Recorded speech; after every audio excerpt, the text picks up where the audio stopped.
राधे राधे। जय श्री कृष्ण बंधुओं, एक और नई कहानी में आपका स्वागत है। अगर आपने अभी तक अपने चैनल गोपाल गीता दर्शन को सब्सक्राइब नहीं किया है तो सब्सक्राइब कर लो ताकि आनंद से भरी वीडियो सबसे पहले आपके पास पहुंचे। तो चलो कहानी का आनंद लेते हैं। श्री कृष्ण कहते हैं, जीवन का सबसे कीमती खजाना अक्सर वही होता है जिसे हम दुनिया की नजरों से सबसे ज्यादा बचा कर रखते हैं। और जब कोई उस बेहद निजी हिस्से को ठुकरा दे तो इंसान सिर्फ उदास नहीं होता बल्कि वह अंदर से सुन्न हो जाता है। उस वक्त तुम्हारी जुबान खामोश हो जाती है, लेकिन रूह चीखती है। जब कोई तुम्हारी लाखों कोशिशों के बाद भी तुम्हें नजरअंदाज करे तो वहां जिद करना बेमानी है, क्योंकि समझदारी जबरदस्ती पैदा नहीं की जा सकती। कुछ रिश्ते इसलिए दम तोड़ देते हैं क्योंकि एक इंसान निभाते निभाते टूट जाता है और दूसरे को कभी महसूस ही नहीं होता कि कुछ गलत हो रहा है। तुम जिन लोगों के लिए अपनी हर आदत बदलते गए, जब वही लोग तुम्हारे वजूद पर सवाल उठाने लगे तो समझ लेना कि अब खुद को वापस पाने का वक्त आ गया है। कुछ लोग तुम्हारी जिंदगी से चले जरूर जाते हैं, लेकिन उनकी कही हुई कड़वी बातें तुम्हारे मन के भीतर गूंजती रहती हैं। और हर रात उन यादों से पीछा छुड़ाना तुम्हारी सबसे बड़ी जंग बन जाती है। जिस दिन तुमने अपनी खामोशी को अपनी ढाल बना लिया, उसी दिन से दुनिया ने तुम्हें पत्थर दिल और बदला हुआ कहना शुरू कर दिया। लेकिन वह कभी नहीं जान पाएंगे कि तुमने दर्द के साथ जीने का समझौता कर लिया है। जब कोई तुम्हारी सरलता को तुम्हारी कमजोरी समझ ले तो वहां खुद को साबित करने की जद्दोजहद मत करना, क्योंकि जो इंसान तुम्हें दिल की नजर से नहीं देख पाया वह तुम्हारी दलीलों से भी तुम्हें नहीं समझ पाएगा। तुम्हें हर मोड़ पर यह प्रमाण देना पड़ा कि तुम गलत नहीं हो, और इसी बेगुनाही को साबित करते करते तुम अपने भीतर की अच्छाई को खोने लगे। कभी तुम इतने अकेले पड़ जाते हो कि भरी भीड़ में भी खुद को एक अजनबी महसूस करते हो, और तब तुम्हें यह ज्ञान मिलता है कि अपनापन खून के रिश्तों या शब्दों में नहीं बल्कि व्यवहार और एहसास में होता है। तुमने जब सबको माफ कर दिया तो किसी ने तुम्हारी महानता नहीं देखी, बल्कि उन्होंने सोचा कि अब तुम में लड़ने की हिम्मत ही नहीं बची है। कभी कभी यह सिर्फ गहरी थकान देकर जाता है। तुम जिनसे उम्मीद करते हो कि वह तुम्हारी अनकही बातें समझेंगे, जब वही तुम्हारे चुप रहने पर सवाल उठाने लगे तो तुमने बोलना नहीं छोड़ा बल्कि तुमने उम्मीद करना छोड़ दिया। कुछ रिश्ते ऐसे होते हैं जो कभी टूटते नहीं, बस धीरे धीरे खत्म हो जाते हैं, क्योंकि वहाँ जज्बात सिर्फ एक तरफ से होते हैं और सन्नाटा दोनों तरफ से होता है। तुम्हारा सबसे बड़ा समझौता तब होता है जब तुम उस रिश्ते को घसीटते हो जहाँ तुम्हारे होने या ना होने का कोई अर्थ ही ना बचा हो, और फिर भी तुम एक झूठी उम्मीद का दामन नहीं छोड़ते। जब तुम्हारी सच्ची कोशिशें किसी को महज दिखावा लगने लगे तब अपने कदमों को रोक लेना चाहिए, क्योंकि वहां तुम्हारी मेहनत नहीं बस तुम्हारा मौन असर करेगा। कभी कभी तुम इतने थक जाते हो कि तुम्हें अब किसी के आने या जाने से कोई फर्क नहीं पड़ता, क्योंकि तुमने विरह का वह पूरा सफर अपने अंदर ही तय कर लिया होता है। तुम्हारा सबसे बड़ा साहस यही है कि तुम अंदर से टूटकर भी दुनिया के सामने मुस्कुराते हो, और लोग इसे तुम्हारा स्वभाव समझकर यह भूल जाते हैं कि तुम भी हार्ड मास के इंसान हो।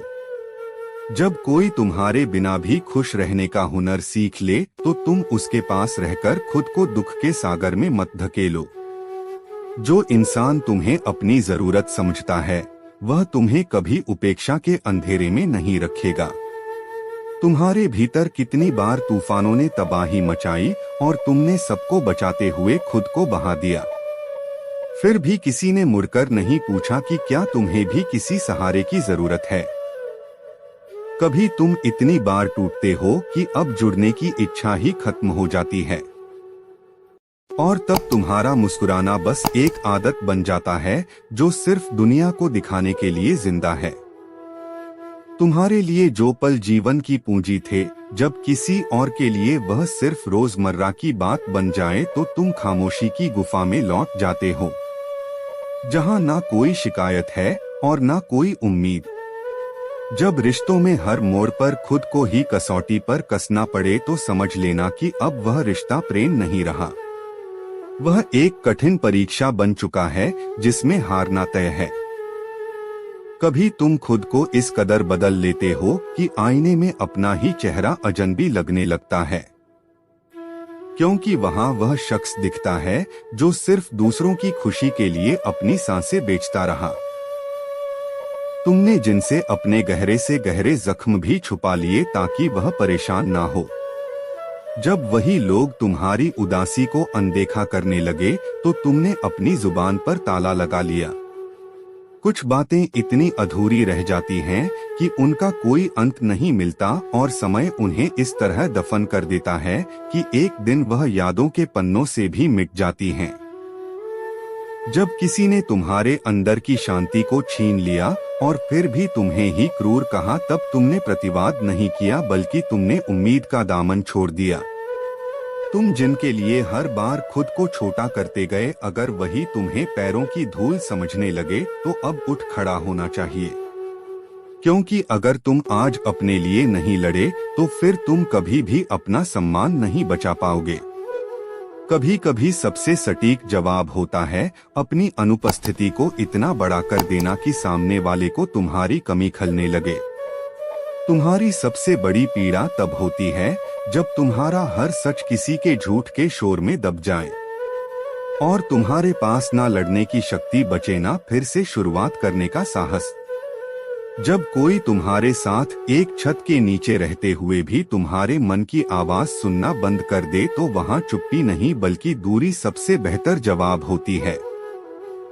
तुम्हारा धैर्य तब नहीं टूटता जब लोग तुम्हें छोड़कर चले जाते हैं, वह तब टूटता है जब तुम्हें खुद से यह झूठी उम्मीद होती है कि तुम सब कुछ सह लोगे और एक दिन तुम खुद को ही संभाल नहीं पाते। कभी तुम इतने अकेले हो जाते हो कि खुद से भी संवाद करना एक बोझ लगने लगता है और तब तुम्हारी चुप्पी तुम्हारा एकमात्र सहारा बन जाती है। तुमने जब हर बार बिना कहे सब कुछ समझा दिया तो लोग यह मान बैठे कि तुम्हें दर्द महसूस ही नहीं होता, जबकि तुम्हारे भीतर खामोशी का एक उफनता हुआ समुद्र बह रहा था। कभी कभी हम खुद को दूसरों के लिए इतना बांट देते हैं कि जब खुद को समेटना चाहें तो हमारे हाथ खाली रह जाते हैं। तुम्हारी खामोश रातें तुम्हारे दिन के शोर से ज्यादा भारी होती हैं, लेकिन दुनिया सिर्फ दिन की रोशनी में तुम्हारी हंसी देखती है, रात के अंधेरे में बहते आंसू नहीं। जब कोई तुम्हें इस तरह नजरअंदाज करे कि तुम्हारा होना और ना होना एक बराबर हो जाए तो जान लो कि अब वहां तुम्हारा समय समाप्त हो चुका है, तुम्हारा मूल्य शून्य कर दिया गया है। जब आप लड़ सकते थे आपने शांति चुनी, जब आप गुस्से में सब कुछ बिगाड़ सकते थे आपने खुद को थाम लिया, और यही असली युद्ध है। कृष्ण कहते हैं दुनिया में सबसे मुश्किल काम क्या है? किसी को गाली देना, किसी से झगड़ना, किसी को नीचा दिखाना नहीं। सबसे मुश्किल काम है खुद के भीतर उठती हुई उस आग को नियंत्रित करना जो जवाब मांगती है, जो बदला लेना चाहती है, जो कहती है कि अभी दिखा दो तुम क्या हो। लेकिन जो व्यक्ति उस आग को अपने भीतर ही शांत कर देता है वह केवल आग नहीं बुझाता, वह अपना अहंकार, अपना क्रोध और अपनी बेचैनी भी उसी आग के साथ भस्म कर देता है। मान लीजिए किसी ने आपके चरित्र पर कीचड़ उछाला, आपके खिलाफ कुछ ऐसा कहा जो आपको तोड़ सकता था।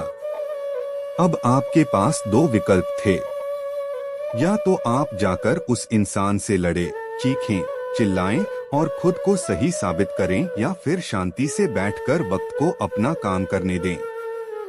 पहला रास्ता आपको कुछ पल का सुकून देगा, पर आपकी ऊर्जा और शांति को नष्ट कर देगा। दूसरा रास्ता आपको भीतर से वज्र जैसा मजबूत करेगा, क्योंकि वहां आप अपनी मानसिक शांति की रक्षा कर रहे हैं, और जब आप अपनी शांति की रक्षा करते हैं तो वही शांति एक दिन वह ढाल बन जाती है जिससे हर झूठ और हर प्रहार टकराकर गिर जाता है।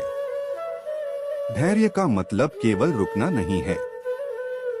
धैर्य एक मानसिक अवस्था है जहां आप यह अटल सत्य जानते हैं कि जो सच है वह सूरज की तरह चमकेगा और जो झूठ है वह अंधकार की तरह मिट जाएगा। जब आप ऐसे स्थिर मन से किसी तूफान को गुजरने देते हैं और चुपचाप अपने कर्म पथ पर चलते जाते हैं तो आपको देखकर लोग हैरान रह जाते हैं। वे सोचते हैं कि इतना बड़ा आघात लगा फिर भी यह शांत कैसे है, इतना अपमान हुआ फिर भी इसके चेहरे पर शिकन क्यों नहीं है, इतनी मुश्किलें आई फिर भी यह रुका क्यों नहीं। वह मौन जो आपने उस समय चुना था वह आपकी ताकत बन गया, क्योंकि आपने उस लड़ाई में हिस्सा ही नहीं लिया जिसमें आपकी हार निश्चित थी। बंधुओं, इस कहानी में फिलहाल इतना ही है। मैं आशा करता हूं कि आपको इस वीडियो से बहुत कुछ सीखने को मिला होगा। अगर यह बातें आपके दिल को छू गई हो तो कृपया वीडियो को लाइक और चैनल को सब्सक्राइब और वीडियो शेयर जरूर करें, ताकि श्री कृष्ण के नाम की मधुर गूंज पूरे वातावरण में फैल सके। और कमेंट में जय श्री राधे कृष्ण लिखना ना भूलें। राधे राधे, जय श्री कृष्ण।